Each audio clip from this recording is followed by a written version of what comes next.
അധ്യക്ഷൻ അഴീക്കോട് അഴീക്കോട് മാഷ്, ഇവിടെ ഇന്ന് ഈ സമ്മേളനം ഉദ്ഘാടനം ചെയ്ത ജസ്റ്റിസ് വി ജി അരുൺ,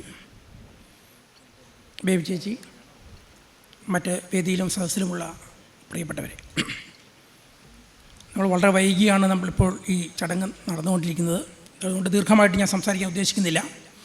പവൻ സാറിനെ കുറിച്ച് പറയുമ്പോൾ അദ്ദേഹം ജനിച്ചിട്ട് 100 വർഷം ഈ അടുത്ത ഒക്ടോബറിൽ പൂർത്തിയാവുകയാണ്. പവൻ സാർ കേരളത്തിൽ വ്യത്യസ്തനായിരുന്നു. എന്തുകൊണ്ടെന്നാൽ സാഹിത്യകാരന്മാരും പത്രപ്രവർത്തകരൊക്കെ തന്നെ അവർ പൊതു ഒഴുക്കിന് അനുസൃതമായിട്ട് ഒഴുകുന്നവരാണ്. പ്രധാനപ്പെട്ട കാര്യങ്ങളിലെല്ലാം തന്നെ. അതിൻ്റെ ഒരു ഉദാഹരണമാണ് ഈ ഹോള്. പവൻ സാറിൻ്റെ കാലത്താണ് ഈ ഹോള് നിർമ്മിക്കുന്നത്.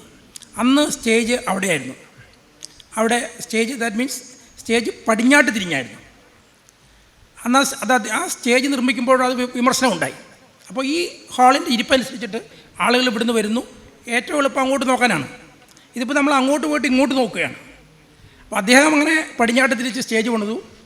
പക്ഷേ അദ്ദേഹത്തിൻ്റെ മരണശേഷം 2009, 2010 ഇത് നവീകരിക്കുന്നത്. അന്ന് സ്റ്റേജ് അവിടെ നിന്ന് പൊളിച്ച് ഇത് കിഴക്കോട്ടാക്കി. അപ്പോൾ അത് പൂർണ്ണമായി. അങ്ങനെയാണ് നമ്മളുടെ ഈ സാഹിത്യ അക്കാദമി പോലും ഒരു യുക്തിചിന്തയ്ക്ക് വിരുദ്ധമായിട്ടാണ് നമ്മളുടെ സമൂഹം ഇന്നല്ല കഴിഞ്ഞ് 10-20 വർഷമായിട്ട് നീങ്ങിക്കൊണ്ടിരിക്കുന്നത്. അതിനൊക്കെ തന്നെ ഒരു അപവാദമായിരുന്നു പവൻ മാഷ്. പവൻ സാറ് ഉള്ളപ്പോൾ തന്നെയാണ് ഈ സാഹിത്യ അക്കാദമിയുടെ മുന്നിൽ എഴുത്തിനിരുത്തൽ എന്ന് പറയുന്ന ഒരു ആഭാസം തുടങ്ങിയത്. അത് നമുക്കറിയാം. എഴുത്തിനിരുത്തൽ സാധാരണ ചിന്തിച്ചു കഴിഞ്ഞാൽ അപകടമുള്ള കാര്യമൊന്നുമല്ല. കുട്ടികളെ അക്ഷരം പഠിപ്പിക്കുന്നു, അതിനൊരു പ്രത്യേക ദിവസം അത് പഠിപ്പിക്കുന്നു, ഹരിശ്രീ എന്നൊക്കെ എഴുതിക്കുന്നു. പക്ഷേ അതിനകത്ത് വലിയൊരു രാഷ്ട്രീയമുണ്ട്, സവർണതയുടെ രാഷ്ട്രീയമുണ്ട്, അന്ധവിശ്വാസത്തിൻ്റെ രാഷ്ട്രീയമുണ്ട്. അത് തിരിച്ചറിഞ്ഞുകൊണ്ടാണ് പവൻ സാറ് ഞങ്ങളടക്കമുള്ളവർ, ശക്തിധരൻ ഞങ്ങളടക്കമുള്ളവർ സാറിൻ്റെ കൂടെ ഇവിടെ സമരം ചെയ്തിട്ടുണ്ട് ഈ സാഹിത്യ അക്കാദമിയുടെ മുന്നിൽ. സാഹിത്യ അക്കാദമി ഒരിക്കലും അങ്ങനെയുള്ളൊരു മതപരമായിട്ടുള്ള ചടങ്ങ് നടത്താൻ പാടില്ല എന്ന് അദ്ദേഹം ഉറക്കെ പറയുകയും സമരം ചെയ്യുകയും ചെയ്തു. ഏതായാലും പിറ്റേ വർഷം മുതൽ സാഹിത്യ അക്കാദമി അത് നടത്തിയില്ല എന്നുള്ളതാണ് എൻ്റെ ഓർമ്മ. അങ്ങനെ പല കാര്യങ്ങളിലും നമ്മൾ സാധാരണ ഒരു മുഖ്യധാര സാമൂഹ്യ രാഷ്ട്രീയ പ്രവർത്തകർ ഇടപെടാൻ മടിക്കുന്ന കാര്യങ്ങളിൽ ഒരു ഉദാഹരണം കൂടി ഞാൻ പറയാം. പണ്ട് ഒരു 20-25 വർഷം മുമ്പാണ് തൃശ്ശൂർ ഒരു വലിയ പ്രശസ്തമായിട്ടുള്ളൊരു ജുവലറിയുടെ ആഭിമുഖ്യത്തിൽ ഈ സ്ത്രീകളുടെ ചാരിത്രവുമായിട്ട് ബന്ധപ്പെട്ടൊരു ഏലസ് അത് അവർ ലോഞ്ച് ചെയ്യുകയാണ്. അത് ഉദ്ഘാടനം ചെയ്തത് അന്ന് ഈ മധ്യമേഖല പോലീസിൻ്റെ IG-യുടെ ഓഫീസ് തൃശ്ശൂരാണ്. പി കൃഷ്ണമൂർത്തി എന്ന് പറയുന്ന ഒരു IPS-കാരനാണെന്ന് ഈ പരിപാടി ഉദ്ഘാടനം ചെയ്തത്. അപ്പോൾ അവിടെ മുന്നിൽ നിന്നുകൊണ്ട് പവൻ സാറ് വളരെ ശക്തമായിട്ട് ഇത് സ്ത്രീവിരുദ്ധമാണെന്നും ഇതിനകത്ത് ഒരു സർക്കാർ ഉദ്യോഗസ്ഥന് പങ്കെടുക്കാൻ പാടില്ല എന്ന് പറഞ്ഞുകൊണ്ട് അത് ഏറ്റവും മുന്നിൽ നിന്നുകൊണ്ട് എഴുന്നേറ്റ് നിന്ന് പ്രതിഷേധിച്ച ആളാണ് പവൻ സാർ. അന്ന് അദ്ദേഹത്തെ പോലീസുകാർ ബലമായിട്ട് അദ്ദേഹത്തെ പുറത്തേക്ക് കൊണ്ടുപോവുകയുണ്ടായി. പക്ഷേ കേരളത്തിലെയോ തൃശ്ശൂരെയോ ഒരു സാംസ്കാരിക നായകരും അതിനകത്ത് യാതൊരു അപാകതയും കണ്ടില്ല. ഒരു വനിതാ MLA പോലും ആ ചടങ്ങിലുണ്ടായിരുന്നു. അപ്പം അങ്ങനെയാണ് പൊതുവെ നമ്മളെല്ലാവരും ഈ നടക്കുന്ന കാര്യങ്ങൾ വിശ്വാസപരമായിട്ട് ഈ നേർച്ചകൾ, ഈ വിശ്വാസങ്ങളൊക്കെ തന്നെ അതേപടി നിലനിൽക്കണം, അല്ലെ അതൊന്നും വലിയ ഒരു വ്യത്യാസങ്ങൾ വരുത്തേണ്ട ആവശ്യമില്ല എന്ന രീതിയിലാണ് പുരോഗമനവാദികളായിട്ടുള്ള പോലും ചിന്തിക്കുന്നത്. അവിടെയാണ് പവൻ സാർ വ്യത്യസ്തനാകുന്നത്. ആ വ്യത്യസ്തത കൊണ്ടാണ് അദ്ദേഹത്തിന് പലപ്പോഴും അദ്ദേഹത്തിന് ലഭിക്കാമായിരുന്ന അല്ലെങ്കിൽ ലഭിക്കേണ്ടിയിരുന്ന ഒരു സ്ഥാനമാനങ്ങളൊന്നും മറ്റും ലഭിക്കാതെ പോയതും അദ്ദേഹത്തിൻ്റെ ഈ കർശനമായിട്ടുള്ള നിലപാട് കൊണ്ടാണ്. അദ്ദേഹം കേരളത്തിൽ സെക്സ് വർക്കേഴ്സിനെ സംഘടിപ്പിച്ചുകൊണ്ട് ആദ്യമായിട്ട് തിരുവനന്തപുരത്ത് നടന്ന പരിപാടിയിൽ അതിൻ്റെ മുൻപന്തിയിൽ അദ്ദേഹം ഉണ്ടായിരുന്നു. അതൊരു സാമൂഹ്യ പ്രശ്നമായിട്ടാണ് പവൻ സാർ അന്ന് കണ്ടത്. ഇന്ന് പക്ഷേ നമ്മളുടെയൊക്കെ ഒരു മൈൻഡ് സെറ്റൊക്കെ അതിനോട് അനുകൂലമായിട്ട് വന്നിട്ടുണ്ട്. പക്ഷേ ഒരു 25 വർഷം മുന്നേ ആ ഒരു മാനസിക അവസ്ഥ വികസിപ്പിച്ചെടുത്ത ആളാണ് പവൻ സാർ. അതുകൊണ്ടാണ് അദ്ദേഹം അവരുടെ മുന്നിൽ നിന്നുകൊണ്ട് അവരുടെ പ്രകടനത്തിൽ പങ്കാളിയായത്. അങ്ങനെ ഒരുപാട് കാര്യങ്ങൾ. അതുപോലെ തന്നെ നമുക്കറിയാം, നമ്മുടെ സർക്കാർ നേരിട്ട് നടത്തിക്കൊണ്ടിരുന്ന തട്ടിപ്പായിരുന്നല്ലോ ഈ മകരവിളക്ക് എന്ന് പറയുന്നത്. 90കളിൽ ഈ പുൽമേട്ടിൽ 50-53 പേർ മരിച്ച ഒരു സംഭവം ഉണ്ടായപ്പോൾ പിറ്റേ ദിവസം തന്നെ അദ്ദേഹം AV ജോസേട്ടനെ വിളിച്ചുകൊണ്ട് അദ്ദേഹത്തിൻ്റെ ടാക്സി കാറിൽ എറണാകുളത്ത് വരികയും എന്നോട് അവിടെ കാത്തു നിൽക്കാൻ പറയുകയും ഞങ്ങൾ പോയിട്ട് KS മസൂദൻ എന്ന് പറയുന്നൊരു വക്കീലിനെ കണ്ടിട്ട് അന്ന് തന്നെ ഹൈക്കോടതിയിൽ ഹർജി നൽകുകയുണ്ടായി. ഇത് നമ്മളുടെ ഭരണഘടന ഉദ്ഘോഷിക്കുന്ന അല്ലെങ്കിൽ ആവശ്യപ്പെടുന്ന ആർട്ടിക്കിൾ 51A(H) വിരുദ്ധമാണെന്നും സയൻറ്റിഫിക് ടെമ്പർ എന്ന് പറയുന്ന ആ ഭരണഘടന ആവശ്യപ്പെടുന്ന മൗലിക കർത്തവ്യത്തിന് വിരുദ്ധമാണെന്ന് പറഞ്ഞുകൊണ്ടാണ് അദ്ദേഹം അന്ന് ഹർജി ഫയൽ ചെയ്തത്. തീർച്ചയായിട്ടും അതിനകത്ത് പ്രയോജനം ചെയ്തില്ലെങ്കിൽ പോലും പിന്നീട് പുൽമേട്ടിൽ പിന്നീടും ദുരന്തം ആവർത്തിക്കുകയും പിന്നീടും കേസുകൾ വരികയും അതിൻ്റെ ഭാഗമായിട്ടാണ് ഗവൺമെൻറ് തന്നെ കേരള ഹൈക്കോടതിയിൽ ഇത് ഗവൺമെൻറ് കത്തിക്കുന്നതാണെന്ന് പ്രഖ്യാപിച്ചുകൊണ്ട് സത്യവാങ്മൂലം ഫയൽ ചെയ്തത്. അപ്പോൾ ആ ഒരു നിയമയുദ്ധം തുടങ്ങിയത് പവന സാറാണ്.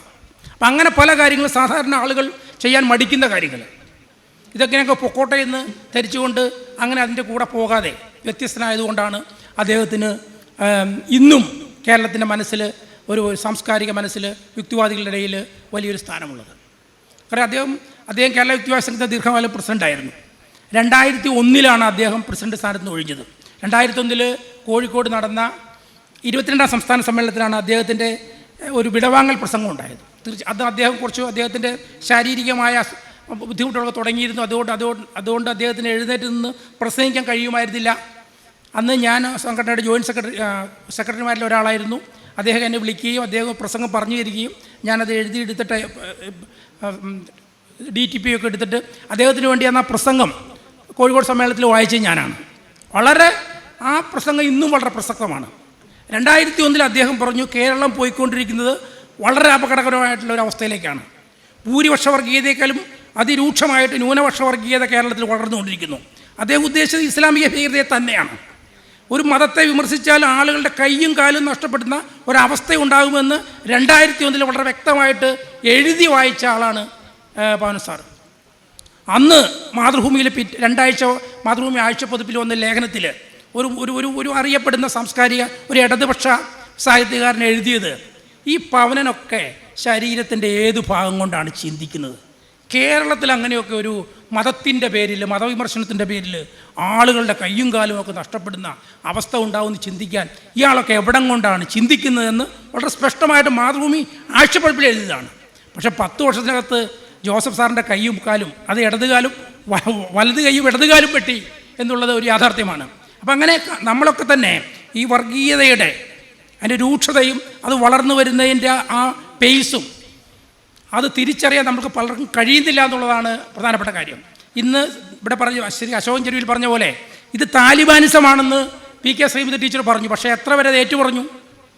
എത്ര സാംസ്കാരിക രാഷ്ട്രീയ പ്രവർത്തകർക്ക് അതേപടി ആ ഒരു സ്പിരിറ്റിൽ ഏറ്റുപറയാൻ കഴിഞ്ഞു? ആർക്കും കഴിഞ്ഞിട്ടില്ല. അത് അക്നോളജ് ചെയ്തിട്ടില്ല വേണ്ട രീതിയിൽ. ആ ശ്രീമതി ടീച്ചറുടെ പ്രസ്താവനയിൽ അടങ്ങിയിരിക്കുന്ന ആ അപകടം, അവർ സൂചിപ്പിച്ച അപകടം, അത് കേരള സമൂഹം വേണ്ട രീതിയിൽ അത് തിരിച്ചറിഞ്ഞിട്ടില്ല. അതിന് വേണ്ട രീതിയിലുള്ള പിന്തുണ അതിന് കിട്ടിയിട്ടില്ല എന്നുള്ളൊരു വസ്തുതയാണ്. എന്തുകൊണ്ടെന്നാൽ ഈ ആൾക്കൂട്ട കൊലപാതകം എന്ന് പറഞ്ഞാലും ഈ വിചാരണ എന്ന് പറഞ്ഞാലൊക്കെ തന്നെ ഇന്ന് കേരളത്തിൽ നടത്തുന്നത് പ്രത്യേക ചില ആളുകളാണ്.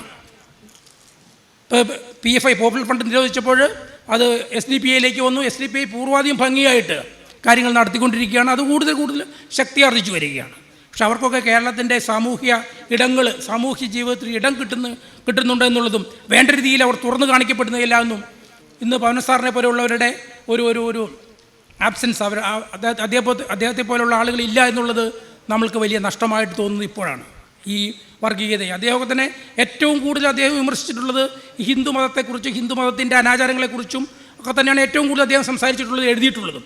പക്ഷേ അദ്ദേഹം ഇത് ഈ കാലഘട്ടം അനുസരിച്ചിട്ട് ഇപ്പം കേരള യുക്തിവാദ സംഘത്തിലെ പോലെ ഞങ്ങളൊക്കെ തന്നെ ഏറ്റവും കൂടുതൽ വിമർശിച്ചിരുന്നത്, ഞാനൊക്കെ ഒരു 80കളിൽ മാത്രമാണ് ഈ സംഘടനയിലേക്ക് വരുന്നത്. അന്നൊക്കെ ഏറ്റവും കൂടുതൽ വിമർശിച്ചിരുന്നത് ഹിന്ദു മതത്തെയായിരുന്നു, ഹിന്ദു മതത്തിലെ അനാചാരങ്ങളായിരുന്നു. പക്ഷേ പിന്നീട് നമ്മൾ മാറി വന്നു. പക്ഷേ എന്തുകൊണ്ടെന്നാൽ ഈ കാര്യങ്ങൾ കൂടുതൽ വ്യക്തമായിട്ട് വന്നു. ഞാൻ കൂടുതലായിട്ട് സംസാരിക്കുന്നില്ല. വർഗീയത എന്ന് പറയുന്നതിൽ വർഗീയതയ്ക്ക് എല്ലാ മതങ്ങളിലും വർഗീയതയുണ്ട്. പക്ഷെ എന്ന് പറഞ്ഞാൽ ആ വർഗീയതയായിട്ട് തന്നെ ഭീകരവാദമായിട്ട് തന്നെ നമ്മൾ വിമർശിക്കുവാനും അതിനെ ഒറ്റപ്പെടുത്തുവാനും നമ്മൾ ശ്രമിച്ചില്ലെങ്കിൽ ഈ PJ ജോസഫ് സാറിൻ്റെ ഒരുപാട് ജോസഫ് സാറുമാർ നമ്മുടെ കേരളത്തിൽ ഉണ്ടാകുമെന്നുള്ള കാര്യത്തിൽ സംശയമില്ല. ഇത് ഇസ്ലാമിക വശത്ത് മാത്രമല്ല, അതോടൊപ്പം തന്നെ വളരുന്ന ഹൈന്ദവ ഭീകരതയും ഇവരൊക്കെ തന്നെ ചൂണ്ടിക്കാണിക്കുന്നതാണ്, മോഡലുകളാണ്. നമ്മൾക്കറിയാം 84 കേവലം 2 പേര് ഉണ്ടായിരുന്ന BJP എങ്ങനെയാണ് അടുത്ത ഇലക്ഷനിൽ ഈ 60 പേരായത് എന്നുള്ളതിനെക്കുറിച്ച് ഒന്നും പറയേണ്ട കാര്യമില്ല.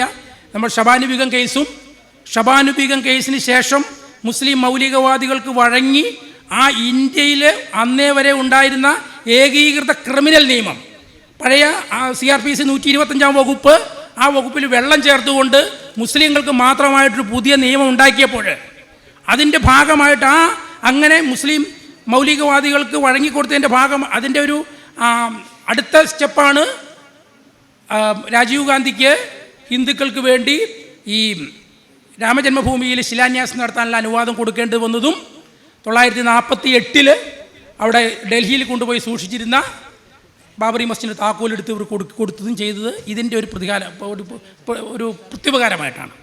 അപ്പം അങ്ങനെ ഈ ഷബാനുബീഗം കേസ് അതിനെ തുടർന്നുണ്ടായിട്ടുള്ള സംഭവവികാസങ്ങളാണ് ഇന്ത്യയിൽ ഭൂരിപക്ഷ വർഗീയത വളർത്തിയത്. അല്ലാതെ ഈ ജനസംഘം സ്ഥാപിച്ചതിന് ശേഷം ഇത്രമാത്രം ഈ 84 വരെ ഇല്ലാത്ത യാതൊരു സാമൂഹിക രാഷ്ട്രീയ ചുറ്റുപാട് ഇന്ത്യയിൽ വന്നിട്ടില്ല. ആകെ വന്നിട്ടുള്ള ഈ ഷബാനുബീഗം കേസാണ്.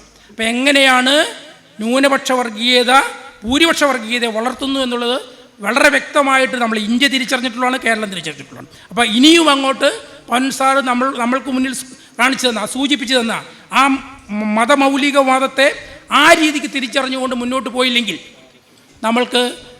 നമ്മൾക്ക് സമാധാനപരമായിട്ട് കേരളത്തിലോ ഇന്ത്യയിലോ ജീവിക്കാൻ കഴിയില്ല എന്നുള്ള ഒരു സാമൂഹ്യ യാഥാർത്ഥ്യം വന്നു ചേർന്നിരിക്കുന്നു.